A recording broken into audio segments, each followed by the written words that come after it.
so they go in your ears. Smash that bell icon!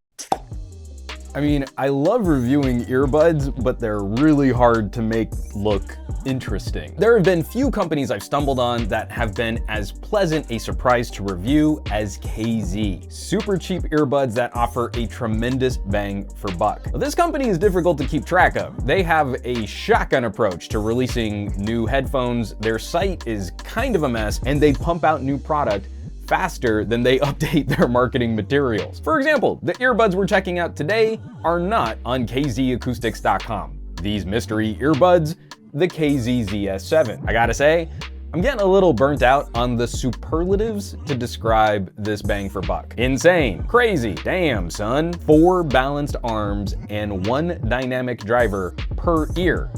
10 drivers in total.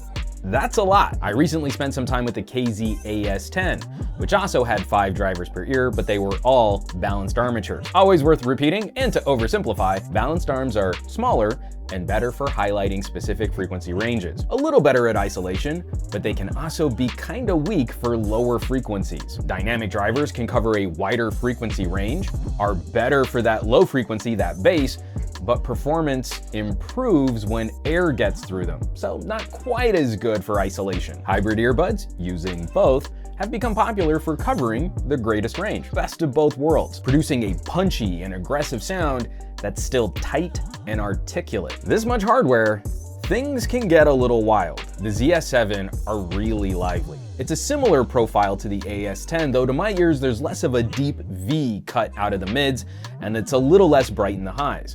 When that's padded out with a richer lower end, I like this overall sound better than the AS10. Both support higher frequencies out to 40 kilohertz, but the ZS7 will rumble lower at 7 hertz as compared to the AS10 at 20 hertz. That's that range of audio you feel more than you hear. Now, obviously for work, I still prefer something with a flatter EQ like my Mi Audios. It's a healthier bump in the mid-range, but for entertainment, the KZ have a fun, saturated sound. Aggressively mixed tracks are well represented. Electronica, hip hop, EDM, those hit hard. But the more natural the recording in the mix, the more hyper-color these can feel. Jazz, classical, it's not bad, but they don't feel as natural.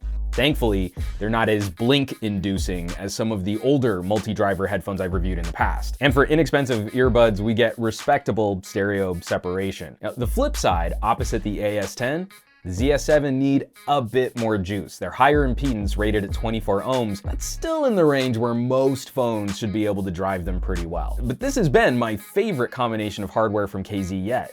Blending elements from earbuds I really like the ES4 and the AS10, it continues to be shocking that this quantity of hardware is available at such a cheap price. Insane, crazy, damn son. Want to throw a quick shout out to the Amazon store Kinboofy for sending a pair my way. It's honestly easier to keep track of new KZ earbuds through the resellers than directly through the manufacturer. As always, thanks so much for watching, sharing, subscribing, not just geeking out on fun headphones.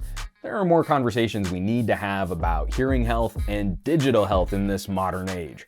If you'd like to help support production on this channel, please head on over to SomeGadgetGuy.com, where you'll find a support banner with all of my current affiliates and partnerships, including my Patreon campaign, where you can contribute directly and get access to my exclusive patron-only videos. Now, you know where you can find me around the rest of the internet at SomeGadgetGuy on the Twitters, the Instagrams, the Facebooks, occasionally on the Twitches, and I will catch you all on the next review.